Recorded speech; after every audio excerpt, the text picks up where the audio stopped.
রুগীরা বলতেছে স্যার আমরা এসে যদি দেখি সিঁড়িতে বসতে 50 টাকা নিয়ে যায়, এই চাদরটা বদলালে 200 টাকা না দিলে বদলায় না। বলেন আমার মাননীয় প্রধানমন্ত্রী 70,000 কোটি টাকা দিবে আর আমি দিয়ে দিব, যদি আপনাদের অ্যাকাউন্টেবিলিটি আপনারা না নেই কমিউনিটিতে, আমাদের মরে যাওয়া স্যার আমাদের আর কোনো উপায় নেই। বেচারা জনগণের, আমাদের 18 কোটি মানুষ। মাননীয় প্রধানমন্ত্রী ওই শিক্ষাটাই কিন্তু আমাদেরকে দিচ্ছেন, যাতে চেয়ারটাকে গরম মনে না করি। দয়া করে আপনারা আপনাদের অ্যাকাউন্টেবিলিটি, আপনাদের medical ethics, which you will teach as your moral ethics, আপনারা লাগাবেন। সাপোর্ট যা চান, আমি চাই আপনাদেরকে নিয়ে সারা বাংলাদেশে 20 কোটি মানুষ গর্ব করুক, and you can do that.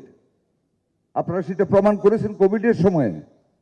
আমি পরশু দিয়ে এত বলেছি, কালকে রাত্রে একটা মিটিংয়ে বলেছি, একজন আপনাদের বিরুদ্ধে বলতে চেয়েছিল, একদম আমি খুব সুন্দরভাবে পজিটিভলি ওনাকে আমি নাকচ করে দিয়েছি, যেন আর ডাক্তারস আরো এসেট, যেটা উন্নত বিশ্ব করতে পারেনি আমাদের ডাক্তাররা কোভিড আমলে, সেটা আপনারা দেখিয়েছেন, by reducing the rate of mortality in to the country, by giving your lives. More than 100 doctors ওনারা মারা গিয়েছেন এই মিজেল টাইমে। আমাদের ডাক্তার, আমাদের নার্সরা যে অদম্য প্রচেষ্টার মাধ্যমে আমাদেরকে সহযোগিতা করেছেন, we must keep it in our mind. আপনাদের বিরুদ্ধে ষড়যন্ত্র করা হয়, সেই কারণে দেখেন আপনাদের নিরাপত্তার জন্য দিস ইজ ফার্স্ট টাইম যে একটা দেশে, আমাদের দেশের মাননীয় প্রধানমন্ত্রী ইউএইচএফপি লেভেলের প্রত্যেক ডাক্তারদের সাথে বসে মিটিং করেছেন। আমি করিয়েছি সেটা, এবং উনি খুশি হয়েছেন আমাদের মাননীয় প্রধানমন্ত্রী। এক্সচেঞ্জ অফ ভিউজ হয়েছে, বিলঙ্গিংনেস বৃদ্ধি পেয়েছে। ওনাদের কথা শুনে সাথে সাথে আমরা ওনাদের নিরাপত্তার জন্য 10 জন করে আনসার উইথ আর্মস, একজন করে প্লাটুন কমান্ডার, এই তো জুলাই মাস বাজেট পাস হয়েছে, আমরা এই মাসে আমরা দিয়ে দিচ্ছি ডাক্তারদের জন্য, আমরা দিয়ে দিচ্ছি। গ্রাম এলাকায় যারা কর্তব্য পালন করবেন ডাক্তার সাহেব এবং অন্যান্য স্বাস্থ্যকর্মী, তাদের জন্য বিশেষ আলাদা প্রণোদনার ব্যবস্থা আমাদের মাননীয় প্রধানমন্ত্রী বাজেটে ঘোষণা করেছেন। আমাদের সীমিত সম্পদের ভিতরে we are trying to do the best for you, আমাদের মাননীয় প্রধানমন্ত্রী সেটা করতেছে।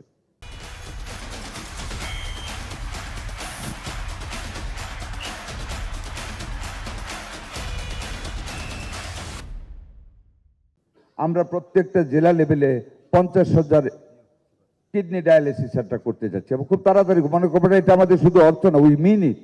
Hour prime minister, our honourable prime minister means it. উনি যা বলেন তা করেন, আমাদেরকে করতে বাধ্য করেন। আমরা সেটা করতে যাচ্ছি ইনশাল্লাহ। আমাদের বাংলাদেশের সর্বপ্রথম স্বাধীনতার ঘোষক রাষ্ট্রপতি জিয়াউর রহমান 30-31 শয্যা বিশিষ্ট হাসপাতাল করে গ্রামীণ জনপদকে স্বাস্থ্য সেবার আন্ডারে নিয়ে এসেছিলেন। ওনার মৃত্যুর পরে আর কেউ করেননি। ইট ওয়াজ আওয়ার গ্রেট লিডার, আমাদের মাননীয় প্রধানমন্ত্রী মরহুমা বেগম খালেদা জিয়া, যেটা 50 শয্যায় সারা বাংলাদেশ উন্নীত করেছিলেন। After a long gap of period, the present honorable Prime Minister Janab Tariq Rahman has declared the extension of all the Upazila hospitals from 50 to 101. We are extending the facilities of to give the service to the people. আমরা বাড়াইতে যাচ্ছি। আমরা চায়নার সাথে একটা প্রজেক্টে যাচ্ছি। আমরা 20টা হাসপাতাল করব, 2টা only for the women and their newborn babies, 1,500 bed, and 18টা হাসপাতাল হবে 1,000 bedded all over the country with special facility. আমরা হেলিকপ্টার আনতে যাচ্ছি মুমূর্ষু রোগীদেরকে তাড়াতাড়ি বেটার হসপিটালে ব্রড ডাউন করার জন্য। আমরা অ্যাম্বুলেন্সের প্ল্যান করতেছি। সকল কিছু আপনাদেরকে দিচ্ছি। আইসিইউর কথা বলেছেন, আমরা আপনাদেরকে দিব খুব তাড়াতাড়ি। আমরা এক্সটেন্ড করতেছি এই প্রোগ্রাম আরো ইনশাল্লাহ। ম্যানের শর্টেজ আছে, এটা আপনাদের করতে হবে। কিভাবে সাজেশন দিবেন আমরা প্রস্তুত করার জন্য, আমরা প্রস্তুত ইনশাল্লাহ করার জন্য। But management is yours. ওই আইসিইউর ভিতরে রোগী, সেটা আপনাদের তো ম্যানেজ করতে হবে। রোগী যদি ছটফট করে কাঁদে, আপনারা যদি বাইরে গল্প করেন 8 দিনের ডাক্তারের মতন, কি লাভ হবে আমার আইসিইউ করে? কোনো লাভ তো হবে না। কাজে আবারও একই জায়গায় ফিরে আসি, sense of accountability and imposition of high morality রাখেন, তাইলে আল্লাহর কাছে আপনাদের জন্য পরকালের জীবন একদম সহজ হয়ে যাবে। কারণ এর চেয়ে বড় সার্ভিস আর কিছু নেই। It's a service to humanity. এই 20 কোটি দেশের মানুষ, কি নিরীহ আমাদের দেশের মানুষগুলি।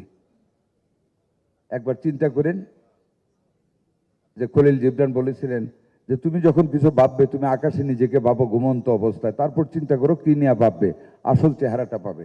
একবার ভাবেন আমাদের দেশের মানুষ কত নিরীহ, কি পরিমাণ সালাম দেয় আমাদেরকে গেলে, নিজের চেয়ারটা ছেড়ে দেয়, কত ফুলের পাপড়ি ছিটায় দেয়, আমাদেরকে এত বড় মনে করে।